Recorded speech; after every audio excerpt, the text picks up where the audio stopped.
यहाँ पे जबर है ठीक है, वो तो आपने लिख के दिया, बात तो आगे बढ़ेगी इंशाल्लाह। आप मेरे पास आ रहे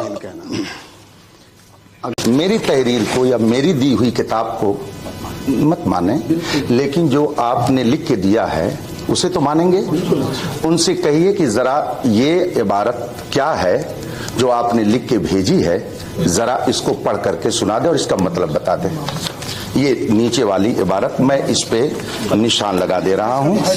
ठीक, चलिए ये लीजिए, चलिए इसको कहिए कारी साहब पढ़ करके सुना दें और इसका मतलब बता दें। ये आप ही की भेजी हुई है, मेरी नहीं है।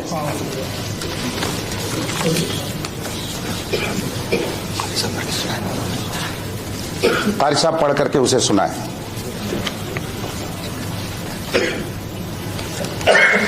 अगर मैं पढ़ के सुना दूं और इसका तर्जुमा कर दूं, अच्छा होगा, बात आगे बढ़ेगी। बढ़ेगी, ठीक है, आप लोग सुन रहे हैं। यहाँ पे जबर है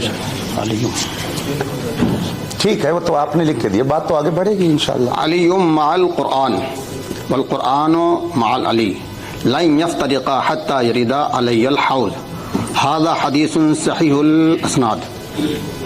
तर्जुमा यह है, अली कुरान के साथ है और कुरान अली के साथ है। ये हरगिज उस वक्त तक जुदा नहीं होंगे जब तक कि हौज़े कौसर पर ना पहुंच जाए। हाज़ा हदीसुन सहीहुल असनाद, ये हदीस असनाद के एतबार से सही है। सुन लिया आप लोगों ने, लाइए।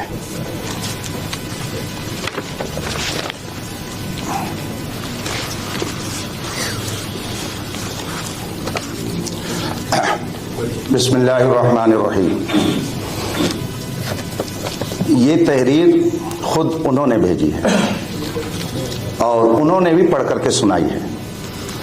अब चूंकि मुझे मालूम हो गया कि कारी साहब आलिम नहीं हैं, लेकिन बगल में बैठे हुए मिसबाही साहब हैं, तो वो जरूर इस बात को समझेंगे।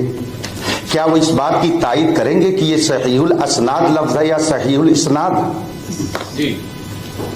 अगर हाँ कहें तो फिर मैं गुफ्तगू करूं, और अगर ना कहें तो फिर मैं आगे गुफ्तगू करूं। जी मुफ्ती साहब, वो सहीहुल इसनाद लफ्ज है या सहीहुल असनाद? एक मिनट, बात मेरी पूरी हो जाने दीजिए।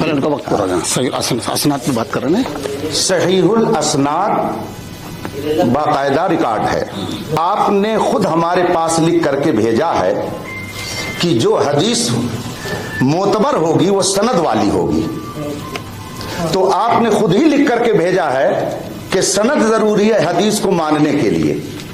अगर हदीस को मानने के लिए सनद जरूरी है तो क्या आपको मानने के लिए सनद की जरूरत नहीं है? आपने खुद ये लिख करके भेजा है और इसमें लिखा हुआ, ये मेरी तहरीर नहीं है। तो आप हदीस रसूल के लिए तो सनद चाहें और हम आपसे गुफ्तगू करने के लिए सनद का मुतालबा न करें। आप खुद लिख रहे हैं कि हम हुजूर की हदीस वही मानेंगे जिसमें सनद होगी। तो अल्हम्दुलिल्लाह मैं इल्म वाला हूं, मैं भी उसी से मुनाजरा करूंगा जिसके पास सनद होगी। इसलिए कि अगर आपके नजदीक कोई हदीस बगैर सनद के मोतबर नहीं, तो मेरे नजदीक कोई मुनाजिर बगैर अपनी इल्मी लियाकत को बताए हुए मोतबर नहीं हो सकता। और आपने जो इबारत पढ़ी है, आप कुतुब हदीस उठा के देख लीजिए, मुनाजरे की किताबें देख लीजिए, उसूल हदीस की किताब देख लीजिए। आपने जो पढ़ा है शायद कोई आपकी हिमायत में न मिले। खुद आपके बगल में मिसबाही साहब बैठे हुए हैं, वो भी इस मसले में आपकी हिमायत नहीं कर सकते।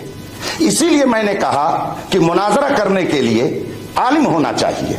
एक मांगना, जाहिल कहना। यहाँ पे जबर है ठीक है, वो तो आपने लिख के दिया, बात तो आगे बढ़ेगी इंशाल्लाह। अलीयुम